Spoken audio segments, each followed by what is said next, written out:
May 5, 1945, the island of Okinawa. The soldiers call it the Mita Escarpment, but history will remember it by a different name. A name that sounds like metal cutting through bone, Hacksaw Ridge. It is a 400-foot vertical cliff of jagged rock. It rises out of the jungle like a tombstone. At the top is the slaughterhouse. The air does not smell like the ocean. It smells of sulfur, rotting vegetation, and burning diesel fuel. The ground is a swamp of red mud mixed with blood. Japanese machine gun nests are hidden in caves. Spider holes open up in the ground like trapdoors. Mortars rain down from the gray sky like iron hail. A company of American soldiers from the 77th Infantry Division is trying to climb the cargo nets to reach the top. They are terrified. Their faces are pale under the layers of dirt. Their hands grip the heavy steel of M1 Garand rifles and Thompson submachine guns. They are armed to the teeth. They are trained to kill, and they are being slaughtered, but among them, there is one man who is different. He is skinny. He looks like a strong wind could blow him off the cliff. He is climbing the net just like the others. He is running into the machine gun fire just like the others, but if you look closely at his hands, they are empty. He has no rifle. He has no knife. He has no grenades. The only weapon he carries is a small, worn Bible tucked in his shirt pocket. His name is Private First Class Desmond Doss, and the men climbing next to him hate him. They call him a coward. They call him a liability. They have spent months threatening to kill him in his sleep. They believe that a man who refuses to carry a gun has no business in a war. They believe he is going to get them all killed, but they are wrong because before the sun rises tomorrow, this skinny kid from Virginia will do something that defies physics, defies logic, and defies death itself. But to understand why Desmond Doss is running into a meat grinder without a weapon, we have to go back. We have to go back 15 years to a small, quiet house in Lynchburg, Virginia, 1929. Desmond is just a boy, a simple kid growing up in the Blue Ridge Mountains. He is playing in the front yard with his brother, Hal. It starts as a game, just two brothers wrestling in the grass, roughhousing, but then the play turns into anger. Hal hits Desmond hard. Desmond pushes back. The temper flares. Desmond looks down. He sees a heavy brick lying in the grass. In a split second of blind rage, instinct takes over. He picks it up. He swings it with all his strength. Crack. The brick hits his brother square in the head. Hal collapses. He hits the ground with a sickening thud. He doesn't move. Blood starts to pool on the green grass. Desmond freezes. The red haze of anger vanishes instantly, replaced by a cold, crushing fear. He drops the brick. It falls from his shaking hands. His mother runs out of the house. She screams. She grabs Hal, pressing a cloth to his head, crying out for the doctor. Desmond is left standing alone in the yard. The silence is deafening. He thinks he has killed his brother. He thinks he is a murderer. He walks into the living room in a daze. He stares at a framed poster on the wall. It is the 10 Commandments. There is a colorful illustration of Cain standing over the body of Abel, holding a club. And underneath, the words of the 6th commandment burn into Desmond's eyes like fire. Thou shalt not kill. He hears the voice of God in his head. It is not a whisper. It is a thunderclap. Hal survives. The wound heals, but Desmond Doss never recovers. He makes a vow, a solemn promise to the Almighty that will define the rest of his life. Lord, I will never take a life. I will never touch a weapon. I will never do violence to another human being again. It is a vow made in peace. But it will be tested in war. Violence was already in his house. His father, Tom Doss, is a veteran of World War I. Tom is a broken man. The war destroyed his soul in the trenches of France. He drinks to forget the friends he lost. He drinks to forget the sound of artillery. When he drinks, he becomes a monster. One night, Desmond hears shouting. He runs into the kitchen. His father is drunk. He is holding a loaded revolver. He is pointing it at Desmond's mother. Eyes are wild.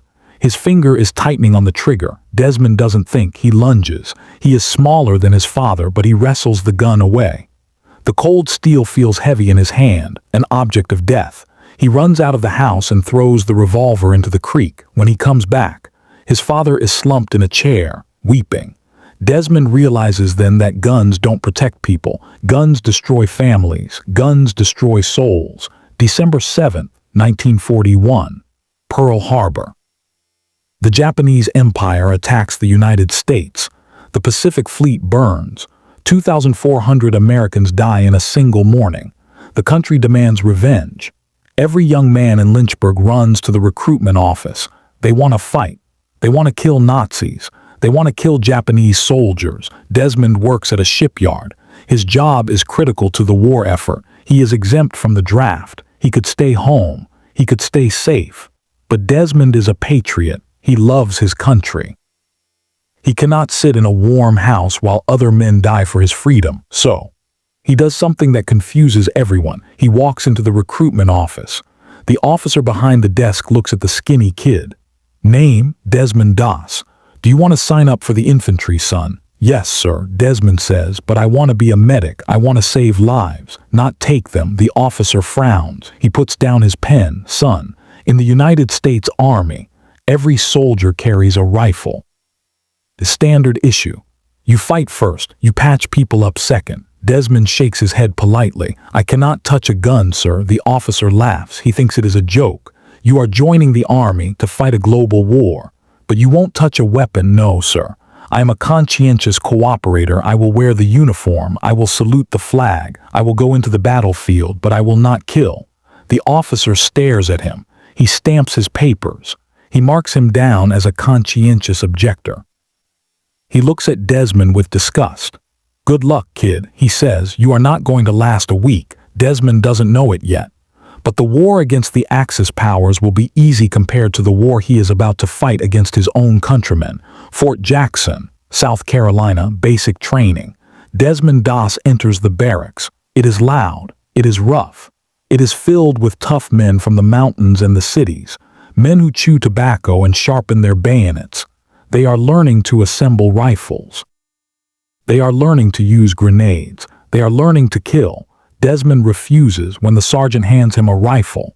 Desmond keeps his hands at his sides. I cannot touch it, sergeant. The drill sergeant explodes. He screams in Desmond's face. Spittle flies. He humiliates him in front of the entire platoon. This man, the sergeant yells, pointing a finger at Desmond, is a coward. He is too precious to defend his country. He expects you boys to die for him while he sits reading his Bible. The label sticks like glue. Coward. The bullying begins. It is relentless. It is cruel. In the mess hall, no one sits with him. They call him names. They trip him in the mud during drills. At night, it gets worse. Desmond kneels by his bunk to pray. He reads his Bible while the other men gamble, smoke, and drink. His piety makes them angry. It makes them feel judged. One night, the lights go out. Desmond is on his knees whispering a prayer. Suddenly, a heavy combat boot flies through the darkness. It hits Desmond in the head, then another shoe, then a canteen, then a helmet. Shut up, Doss, someone screams from the darkness. God doesn't hear you here. Desmond doesn't fight back. He doesn't curse. He finishes his prayer. He crawls into his bunk, bleeding, alone. The next morning, he never reports the men. He never complains. He just does his job, but the officers want him gone. Captain Glover, the commanding officer, tries everything to get Desmond discharged.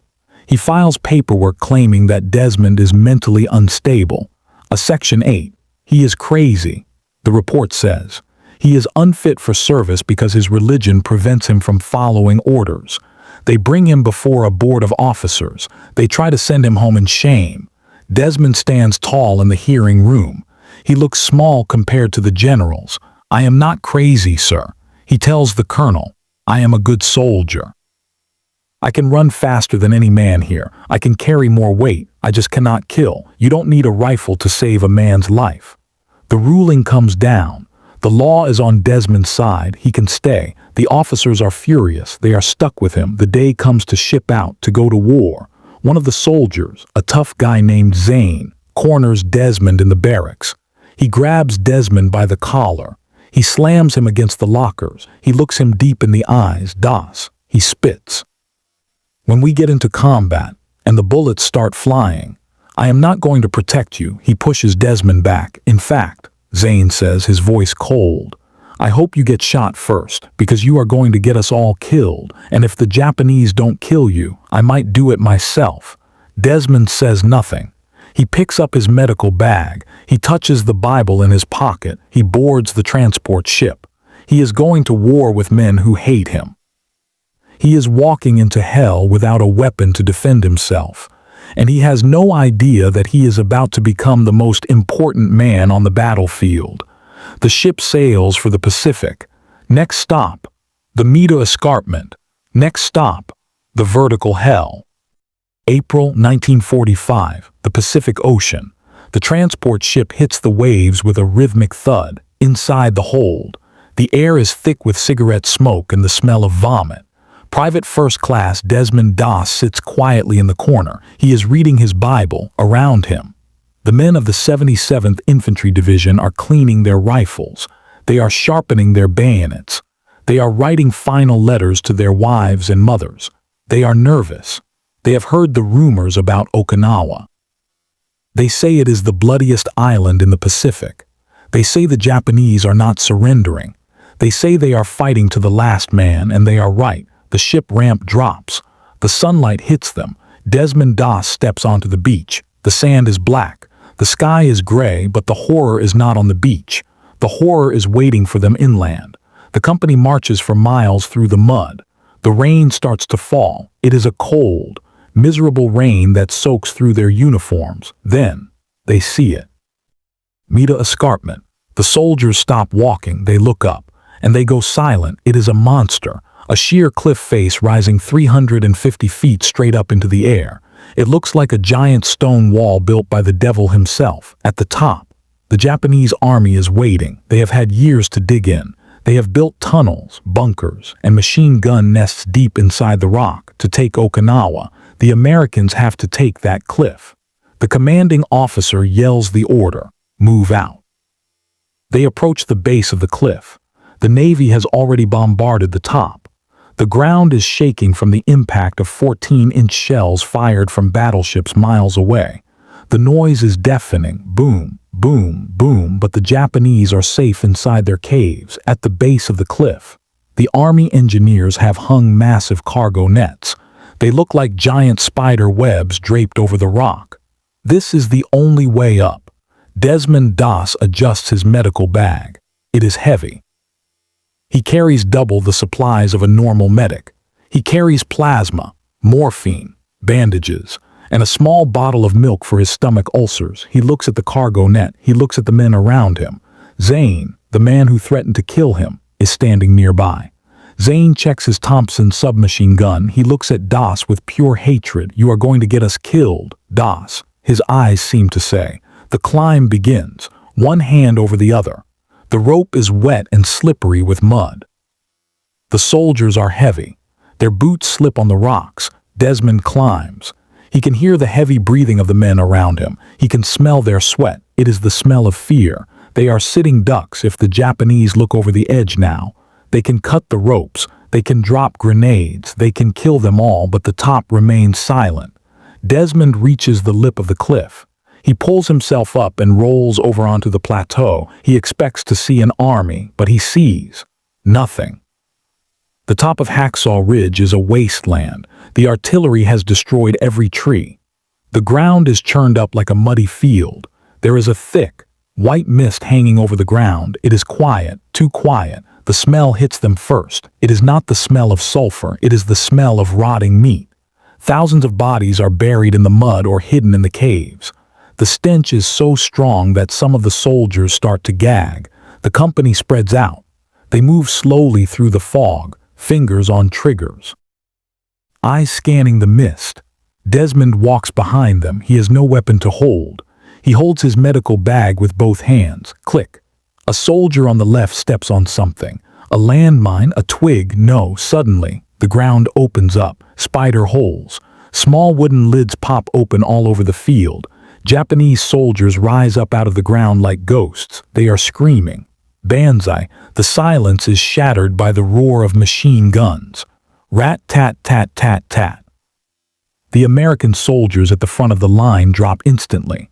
Their bodies are torn apart by the heavy 7.7 millimeter rounds. Chaos erupts. It is a slaughter. The Americans are firing blindly into the mist. The Japanese are firing from protected bunkers. Mortar shells start to whistle down from the sky. Boom, dirt and shrapnel fly everywhere. A soldier near Desmond is hit.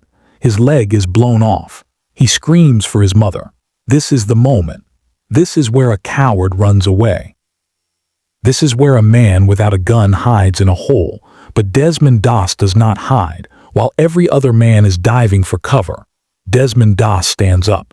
He runs, but he does not run away from the bullets. He runs toward them. Medic, medic, the cry goes up. Desmond sees the wounded soldier. He is lying in the open, right in the line of fire of a Japanese machine gun. The bullets are kicking up mud all around him. Desmond sprints. He dives into the mud next to the man. He opens his bag. His hands are moving fast. He is calm. He applies a tourniquet. He injects morphine. Don't worry, buddy. Desmond whispers, I got you, I got you.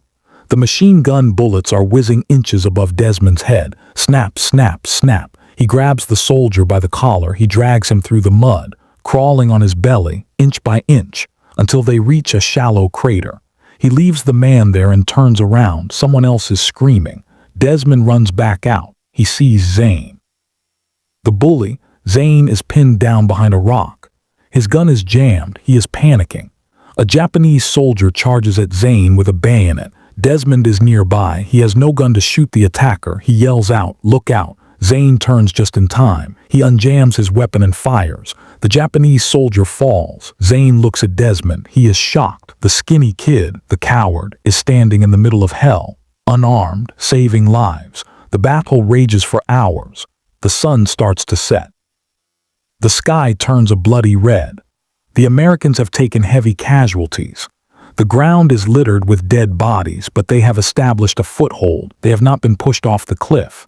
Yet, night is falling, and on Hacksaw Ridge, night is when the real terror begins. The Japanese do not sleep. They infiltrate. They crawl through the mud with knives. They look for the Americans in their foxholes. Desmond digs a shallow hole in the mud. He is exhausted. His uniform is soaked in blood, not his blood. The blood of the men he saved. He takes out his Bible. The pages are stained with red dirt. He tries to read, but it is too dark. He looks around at the faces of the men in the trench. They are staring into the darkness with wide, terrified eyes. They know what is coming. The Japanese are regrouping in the tunnels below them. They are preparing for a massive counterattack, a banzai charge that will sweep the Americans off the cliff and into the sea. Desmond closes his eyes. He touches the Bible. Lord, give me strength, he whispers. He doesn't know it yet. But the battle today was just a warm-up. Tomorrow, the world will fall apart tomorrow. The retreat will sound, and Desmond Doss will have to make a choice that will echo through history. The fog on the ridge gets thicker, and somewhere in the darkness, thousands of bayonets are being sharpened. May 5th, 0500 hours. The sun has not yet risen over Okinawa. The sky is a bruised purple. The air is heavy and wet. On top of the Mita escarpment, the American soldiers are waiting. They are exhausted. They have not slept in 2 days. Their eyes are gritty with dust. Their nerves are shattered. They are holding a thin defensive line across the rocky plateau. Desmond Doss is in a foxhole near the edge of the cliff. He is checking his supplies. He has 3 rolls of gauze left, 2 syrettes of morphine, a half canteen of water. It is not enough. Suddenly, the ground begins to vibrate. It starts as a low rumble, like a subway train approaching from deep underground. The soldiers look at each other. They grip their rifles tighter. Then, they hear it, a sound that freezes the blood in their veins. It is not a mechanical sound. It is a human sound. Thousands of voices screaming in unison. Tenohaika, banzai, flares shoot up into the sky, bathing the battlefield in a sickly red light. And then, they come out of the caves, out of the tunnels, out of the spider holes. The Japanese army surges forward like a tidal wave. They are not using cover. They are not using tactics. They are charging straight into the American guns. It is a banzai charge, a human wave attack. They are running with bayonets fixed. Some are holding grenades against their chests, ready to blow themselves up. The American line erupts. Machine guns roar to life. Tracers cut through the darkness, but there are too many of them. For every Japanese soldier that falls, 2 more step over his body. They are screaming, they are unstoppable, they crash into the American foxholes. The battle turns into a brawl. It is hand-to-hand combat. Knives, shovels, helmets, fists. Desmond Doss is in the middle of the whirlwind. He sees a soldier next to him take a bullet to the chest. The man falls back. Gasping, Desmond grabs him. He drags him out of the trench. "We have to go," Desmond yells. "We have to move." But the line is breaking. The American flank collapses. The Japanese are swarming everywhere. They are throwing satchel charges into the American bunkers. Boom, boom, bodies are flying through the air. The screams of the dying mix with the explosions. The radio operator screams into his handset, we are overrun," requesting immediate naval support. But the ships cannot fire. The fighting is too close. If they fire, they will kill their own men. The situation is hopeless. The company commander sees his men being slaughtered. He has only one choice left. He grabs the radio. "Retreat," he screams, "fall back, get to the nets." The order spreads down the line like wildfire. "Retreat, retreat, go, go, go." Panic sets in. The discipline of the 77th Infantry Division breaks. Soldiers throw down their heavy equipment. They turn and run for the cliff edge. It is a stampede. Hundreds of men are sprinting toward the cargo nets. They are sliding down the ropes. Some are too terrified to climb. They just jump. They fall 300 feet to the bottom. Desmond Doss is near the edge. He sees the chaos. He sees his countrymen running for their lives. He looks at the cargo net. It is right there, the path to safety. He can slide down that rope and be eating hot chow in 20 minutes. He can leave this hell. He can survive. He takes a step toward the edge, but then he stops. He looks back through the smoke, through the red flare light. He sees them, the wounded. They are everywhere, lying in the mud, crawling, crying out, "Help me, don't leave me, mama."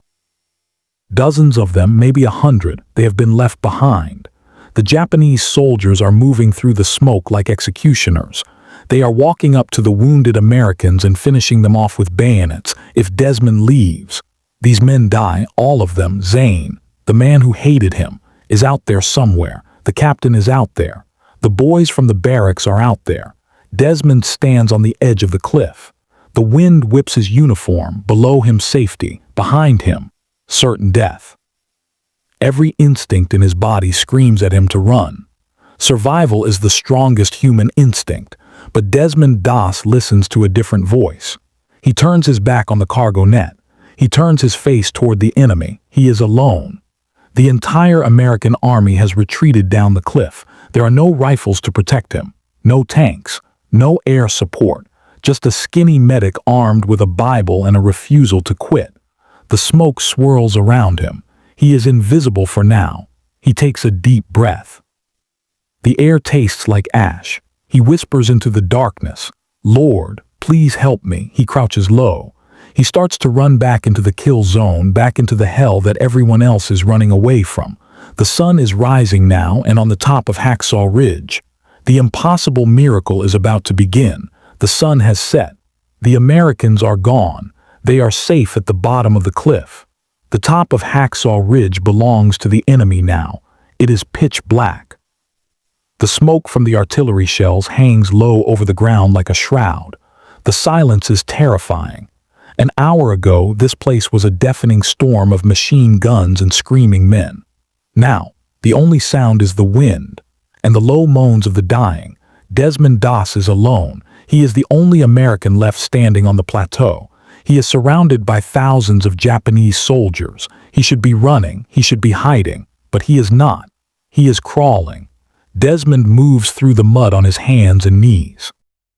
He is like a ghost. He stops, he listens. He hears a sound, a whimper. He follows it 10 yards away. He finds a soldier. It is a man from his company. His chest is torn open by shrapnel. He is bleeding out. He is shivering in the cold mud. The man looks up. His eyes are wide with terror. He thinks Desmond is a Japanese executioner. Desmond puts a hand on the man's shoulder. "Quiet," he whispers. "I have got you. I have got you." The soldier starts to cry. "They left me." Doss. "They left me. I didn't." Desmond says, "I am here." Desmond works fast in the dark. He cannot see the wound, he has to feel it with his fingers. He packs the wound with bandages, he injects morphine. Then, the hard part. The soldier weighs 180 pounds, Desmond weighs 140. Desmond grabs the man by the collar. He digs his boots into the mud. He pulls, inch by inch. Every movement is dangerous. The Japanese patrols are walking nearby. Desmond can hear their boots crunching on the gravel. He can hear them talking in low voices. Whenever a patrol gets close, Desmond freezes. He covers the wounded soldier's mouth with his hand. He stops breathing. He waits. If they see him, he dies. If he sneezes, he dies. If a rock slides, he dies. He drags the man all the way to the edge of the cliff. Now, he has a problem. He cannot carry the man down the cargo net. It is too steep. The man is too heavy if he slips. They both fall to their death. Desmond looks around. He sees a tree stump near the edge. He remembers something. Years ago, back in Virginia, he helped rescue victims of a flood. He learned a special knot, a double bowline knot. He takes his rope. He ties the knot around the soldier's chest and legs. It forms a harness. He wraps the other end of the rope around the tree stump. He uses the stump as a pulley. He begins to lower the man. Desmond has no machine to help him. He uses his own body as the counterweight. The rope burns through his hands. The friction tears the skin off his palms. He grinds his teeth from the pain, but he does not let go. 30 feet, 50 feet, 100 feet down below at the base of the cliff. The American soldiers are sitting in the dark. They are defeated. They are ashamed. Suddenly, a body comes down from the sky. They run to catch it. They look at the wounded man. He is alive. He is bandaged. Who sent you down? They ask. The soldier whispers one name, Doss, back up on the ridge. Desmond pulls the rope back up. His hands are bleeding. His arms are shaking from exhaustion. His uniform is heavy with sweat and blood. He has saved one man. He has done his duty. He can come down now. No one will blame him, but Desmond Doss does not go down. He turns around. He looks back into the darkness, back into the kill zone. He closes his eyes. He looks up at the smoky sky. And he says the prayer that will become a legend. Lord, please help me get one more, just one more.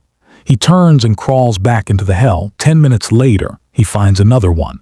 This soldier has lost his legs. He is in shock. Desmond drags him. He dodges a Japanese patrol by hiding under a dead body. He waits for them to pass. He drags the man to the edge. He ties the knot. He lowers him down. The rope cuts deeper into his hands. The blood makes the rope slippery. Desmond wraps the rope around his arms, around his waist, using every part of his body to hold the weight. He lowers the man. He pulls the rope up. He is dizzy. He is dehydrated. He has not eaten in 24 hours. He leans against the rock. He is trembling. Lord, he whispers, help me get one more, just one more. The night goes on. It becomes a cycle of madness. Find a man, drag him, hide from the enemy, lower him down, pray, repeat. He finds Zane, the bully. The man who said he would kill Desmond. Zane is blind. An explosion has burned his eyes. He is weeping in the mud. He is holding his gun, aiming at nothing. Desmond crawls up to him. Give me the gun. Zane, Desmond whispers. Zane recognizes the voice. He drops the weapon. He grabs Desmond's hand like a drowning man grabbing a life raft. I thought you were dead. Zane sobs. I thought everyone was dead. I am here. Desmond says, come on. We are going home. He drags Zane to the edge. He lowers him down below. The pile of rescued men is growing. 5, 10, 20. The soldiers at the bottom cannot believe their eyes. It is raining men every few minutes. Another body comes down the rope. They look up at the cliff. They cannot see anything, just the black rock rising into the night. It seems impossible that one man is doing this up on the ridge. Desmond is reaching his breaking point. His hands are raw meat. His muscles are cramping. He is hallucinating from fatigue. But every time he thinks about stopping, he hears a moan. Someone is still out there. Someone is waiting for him. Lord, help me get one more. He goes back. A Japanese sniper spots him. A bullet hits the rock inches from his face. Stone fragments cut his cheek. Desmond dives into a hole. He waits. He prays. The sniper moves on. Desmond crawls out. He finds another soldier. Lord, One more, he lowers him, Lord. One more, he loses track of time. He loses track of numbers. Is it 30? Is it 40? Is it 50? It doesn't matter as long as there is a sound in the dark. His job is not done. The sun begins to rise. The gray light of dawn creeps over the Pacific. Desmond is lying near the edge of the cliff. He is covered in red mud from head to toe. He looks more like a statue than a man. He looks at his hands. They are destroyed. He looks at the rope. It is stained red. He hears the sound of American artillery starting up again. The reinforcements are coming. He stands up. His legs wobble. He has spent 12 hours in hell. He has touched death 100 times, but he is still standing, and down below, 75 men are alive this morning because a coward refused to run away. May 21st, 1945. 2 weeks have passed since the miracle on the ridge. Desmond Doss is still fighting. He has survived the cliff. He has survived the banzai charge. He has saved 75 men. But his luck is about to run out. It is night. Desmond is in a foxhole near the Shuri line. He is treating 4 wounded soldiers. Suddenly, a Japanese grenade lands in the hole. It lands right next to Desmond's foot. There is no time to think. There is no time to run. Desmond tries to kick it away to save the men around him. Boom! The explosion is deafening. Desmond is thrown into the air. He hits the ground hard. He looks down at his legs. They are shredded. 17 pieces of shrapnel are embedded in his flesh. His blood is pouring into the dirt. The pain is blinding. It feels like his legs are on fire for the first time. The medic needs a medic, but there is no one nearby. Desmond Doss, the man who saved everyone, is now alone in the dark, bleeding to death. He does not call out. He does not want to give away the position of the other men. He waits 5 hours. He lies in the mud for 5 hours, fighting the shock, fighting the pain. He bandages his own wounds in the darkness. Finally, as the sun rises, American stretcher bearers find him. They are horrified. They lift him onto the canvas stretcher. They start to carry him toward safety. They are running. They want to get their hero out of there, but then Desmond sees something. He sees a soldier lying on the ground. The man has a severe head wound. He is dying. Desmond grabs the arm of the stretcher bearer. "Stop," he says, "put me down." The bearers look at him like he is crazy. "Doss, you are bleeding out. We have to go. Put me down," Desmond orders. He rolls off the stretcher. He crawls into the bloody mud. "Take him." Desmond points to the dying soldier. "He is worse than me. Take him first." The bearers are stunned, but they obey. They load the other soldier and run. Desmond is left behind again. He is wounded. He cannot walk. He is alone with a Japanese sniper nearby. Crack! A bullet hits him. It shatters the bone in his left arm. Now, he has 2 broken legs and a broken arm. He realizes he cannot wait anymore. If he stays here, he dies. He looks around. He sees a rifle lying on the ground. A discarded M1 Garand. For the first time in the war, Desmond Doss picks up a gun, but he does not aim it. He does not fire it. He uses it as a splint. He ties the rifle stock to his shattered arm with bandages to keep the bone straight. And then, the wounded saint begins to crawl. He crawls 300 yards over rough terrain. He drags his broken body over rocks and roots. He is dizzy from blood loss, but he keeps moving. When he finally reaches the aid station, he collapses. They load him into an ambulance. He is barely conscious. He reaches for his shirt pocket. His eyes go wide. Panic sets in. More panic than when he was facing the machine guns. "My Bible," he gasps. "I lost my Bible. It fell out on the battlefield." It is lying somewhere in the mud. In the middle of the Japanese territory, Desmond is devastated. That book was his shield. It was the source of his strength. He grabs the arm of Captain Glover, the same captain who tried to kick him out of the army, the same captain who called him a coward. "Please," Desmond whispers, "please don't let it be lost." Captain Glover looks at the broken man on the stretcher. He looks at the blood. He looks at the peace in Desmond's eyes. He turns to the company. He issues an order that defies all military logic. The entire regiment halts the war. Captain Glover sends a squad of men back into the kill zone. They are not going to kill Japanese soldiers. They are not going to take a hill. They are going on a mission to find a book. They crawl through the mud. They search every foxhole. They risk their lives. Why? Because they love him. Because the man they called a coward has taught them what true bravery looks like. After an hour, they find it. It is wet. It is stained with mud, but it is whole. They bring it back to the hospital tent. They put it in Desmond's hands. He smiles, he closes his eyes, and he finally lets himself rest. October 12th, 1945, the war is over. The guns are silent. The White House. Washington, D.C. Desmond Doss is standing on the lawn. He is wearing his dress uniform. He is still thin. His scars are still healing. President Harry S. Truman stands in front of him. There is a crowd of generals, senators, and cameras.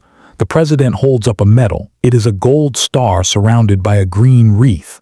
It hangs from a blue ribbon, the Medal of Honor, the highest award the United States can give to a soldier. President Truman looks at Desmond. He smiles. He says, "I would rather have this medal than be president." He places the ribbon around Desmond's neck. Desmond Doss stands tall. He does not salute with a gun. He salutes with his hand. He is the first conscientious objector in American history to receive the Medal of Honor. He went to war without a weapon. He faced the fires of hell, and he came back a hero. Desmond Doss lived a quiet life after the war. He never bragged. He never sought fame. When people asked him how he did it, how he walked into machine gun fire again and again, he would just smile and say, "I just kept praying. Lord, help me get one more." He passed away in 2006. But his legacy is not buried in the ground. It is alive. It is alive in the 75 families who exist today because Desmond Doss saved their grandfathers. It is alive in the lesson he taught the world. That strength is not measured by how many people you can kill.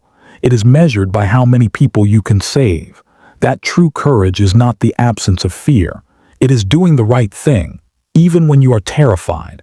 And that sometimes, the strongest weapon on a battlefield is not a gun.